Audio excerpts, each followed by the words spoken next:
ಮದ್ವೆ ಆಯ್ತು guys.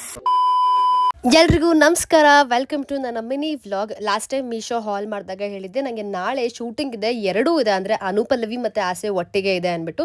So ಇವತ್ತು ವ್ಲಾಗ್ ಮಾಡಿದ್ದೀನಿ ಹೇಗಿರುತ್ತೆ ದಿನ ಅಂದ್ಬಿಟ್ಟು ನಿಮಗೆ ತೋರ್ಸೋಕ್ಕೆ. ಬೆಳಗ್ಗೆ ಫಸ್ಟ್ ನಾನೇ ಹೋಗಿದ್ದೆ, ಯಾರೂ ಬಂದಿರಲಿಲ್ಲ ಆರ್ಟಿಸ್ಟ್. ಹೋಗಿದ ತಕ್ಷಣ ಬಿಸಿ ಬಿಸಿ ನೀರು ಕೊಡ್ದೆ, ಬಿಕಾಸ್ ಸಿಕ್ಕಾಪಟ್ಟೆ ಚಳಿ ಇತ್ತು. ಇದು ಪದ್ಮಜರಾವ್ ಅಮ್ಮ ಅವರ ಮನೆ. ಇವ್ರ ಮನೆ ನನಗೆ ಯಾಕೆ ಇಷ್ಟ ಅಂದರೆ ತುಂಬಾ ಚೆನ್ನಾಗಿರುತ್ತೆ, ದೇವ್ರ ಕೋಣೆ ಅಂತೂ ಸಕ್ಕತ್ತಾಗಿರುತ್ತೆ. ಆ್ಯಂಡ್ ಇನ್ನೊಂದು ಸ್ಪೆಷಾಲಿಟಿ ಏನು ಈ ಮನೆಯಲ್ಲಿ ಅಂತ ಅಂದರೆ, ಅವರು ಪುಟಾಣಿ ಮಿನಿಯೇಚರ್ ಐಟಮ್ನ ಕಲೆಕ್ಟ್ ಮಾಡಿ ಇಟ್ಟಿದ್ದಾರೆ ಮನೆಯಲ್ಲಿ. ನೋಡೋಕ್ಕೆ ಎರಡು ಕಣ್ಣು ಸಾಲದು, ಅಷ್ಟು ಚೆನ್ನಾಗಿರುತ್ತೆ.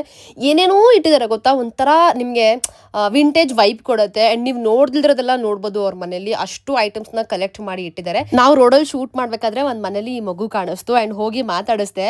ನಾನು ಅನ್ಕೊಂಡೆ ಕಚ್ಬಿಡುತ್ತೆ ಅಂದ್ಬಿಟ್ಟು, ಬಟ್ ಎಷ್ಟು ಮುದ್ದು ಗೊತ್ತಾ, ಕಚ್ಚಲೇ ಇಲ್ಲ, ಆರಾಮಾಗಿತ್ತು ನನ್ನ ಜೊತೆ. ಆ್ಯಂಡ್ ಆಲ್ಮೋಸ್ಟ್ 12:30 ಅಷ್ಟರಲ್ಲಿ ಇಲ್ಲಿ ಶೂಟಿಂಗ್ನ ಮುಗಿಸಿ ಆಸೆ ಅವರು ವೆಯ್ಟ್ ಮಾಡಿ ಮೇಡಮ್, ಡೌಟ್ ಇದೆ ಅಂತ ಹೇಳಿದ್ರು. ಅದಾದಮೇಲೆ ಇಲ್ಲ ಬನ್ನಿ ಅಂತ ಅಂದರು, ನಾನು ಹೊರಟೆ ಅಲ್ಲಿಂದ. ಆ್ಯಂಡ್ ಈ ಇನ್ಸಿಡೆಂಟ್ ನಿಮಗೆ ಹೇಳಲೇಬೇಕು, ಫುಲ್ ಟ್ರಾಫಿಕ್ ಜಾಮ್ ಆಗಿತ್ತು ಆಯ್ತಾ. ಯಾರೋ ಮನೆಗೆ ನೀರು ಹಾಕ್ಸ್ಕೊಳ್ತಾ ಇದ್ರು. ಸೊ ಡ್ರೈವರ್ ಅಂಕಲ್ಗೆ ಈ ಪೊಲೀಸ್ ಅಂಕಲ್ ಹೇಳ್ತಾನೆ ಇದ್ರು, ಗಾಡಿ ತೆಗಿರಿ ಅಂತ. ಅವರು ಅಲ್ಲಿ ಇಲ್ಲಿ ಓಡಾಡ್ತಾನೆ ಇದ್ರು. ಯಾಕೆ ಅಂದ್ರೆ ಅವ್ರು ಪೊಲೀಸ್ ಅಂತ ಅವ್ರಿಗೆ ಗೊತ್ತೇ ಇರಲಿಲ್ಲ, unless and until uncle jacket zip ಬಿಚ್ಚೋವರೆಗೂ. ಜಾಕೆಟ್ ಜಿಪ್ ಬಿಚ್ಚಿದ ತಕ್ಷಣ ಪಟ್ ಅಂತ ಡ್ರೈವರ್ ಬಂದು ಗಾಡಿ ತೆಗೆದು. ಸೊ ಎಷ್ಟು ವ್ಯಾಲ್ಯೂ ಇದೆ ಆ ಯೂನಿಫಾರ್ಮ್ಗೆ ಅಂತ ನನಗೆ ಅವಾಗ ಅರ್ಥ ಆಯ್ತು. ನಮ್ಮ ಜನಕ್ಕೆ ಪೊಲೀಸರದ್ದು ಭಯ ಇದ್ರು ಕೂಡ ದಿಮಾಗ್ ತೋರಿಸ್ತಾರೆ, ಏನ್ ಮಾಡ್ತೀರಾ. ಅಂಡ್ ಆಸೆ ಸೀರಿಯಲ್ಗೆ ಬಂದು ಕ್ವಿಕ್ ಆಗಿ ರೆಡಿ ಆಗ್ಬಿಟ್ಟು ಮೇಕಪ್ ಅದೇ ಸ್ವಲ್ಪ ಟಚ್ ಅಪ್ ಮಾಡ್ಕೊಂಡು ಒಂದೇ ಒಂದು ಸೀನ್ ಇದ್ದಿದ್ದು. ಸೊ ಸೀನ್ ನ ಮುಗಿಸ್ಕೊಂಡು ನಾನು ಮನೆ ಕಡೆ ಹೊರಟು ಬಂದಿದ್ದಾಯ್ತು. ಒಂಥರ ಚೆನ್ನಾಗಿತ್ತು ಎರಡೂ ಕಡೆ ಶೂಟ್ ಮಾಡಿದ್ದು. ಸೊ ಹೇಗೆ ಅನಿಸ್ತು ನಿಮ್ಗೆ ಅಂದ್ಬಿಟ್ಟು ಕಮೆಂಟ್ ಸೆಕ್ಷನ್ ಅಲ್ಲಿ ತಿಳಿಸಿ. ಸಿಗ್ತೀನಿ ನಾನು ನಿಮ್ಗೆ ನೆಕ್ಸ್ಟ್ ವ್ಲಾಗ್ ಅಲ್ಲಿ. ಅಲ್ಲಿವರೆಗೂ ಎಲ್ರಿಗೂ ಓಕೆ ಬಾಯ್.